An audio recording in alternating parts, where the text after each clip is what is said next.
La transition, c'est le processus de graduellement te préparer à passer des soins de santé pour enfants aux soins pour adultes. C'est apprendre à gérer ta santé toi-même, à développer ton autonomie, à poser tes questions, à t'occuper de tes rendez-vous et tes médicaments.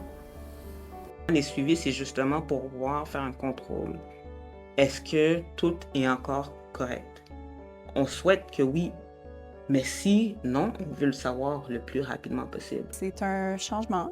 Ça veut dire qu'il y a du progrès, tu grandis, tu vieillis. Il faut se dire aussi que le milieu pour les enfants, ben, c'est pour les enfants. Puis notre vie, malgré quelque chose d'assez difficile, ben, elle va continuer.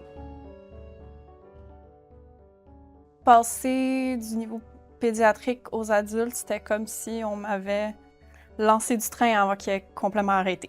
Ça peut être un choc de devoir transitionner et non seulement ça, mais que tu vas devoir continuer à vivre avec ça, alors que souvent on a l'impression que c'est du passé, puis c'est bon, c'est oublié. Ma psychologue, là, j'étais triste de la laisser.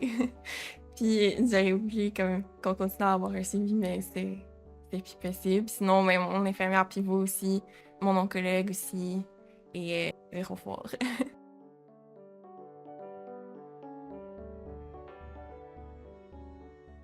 Moi, je trouve que c'est vraiment important de se préparer un peu comme un examen.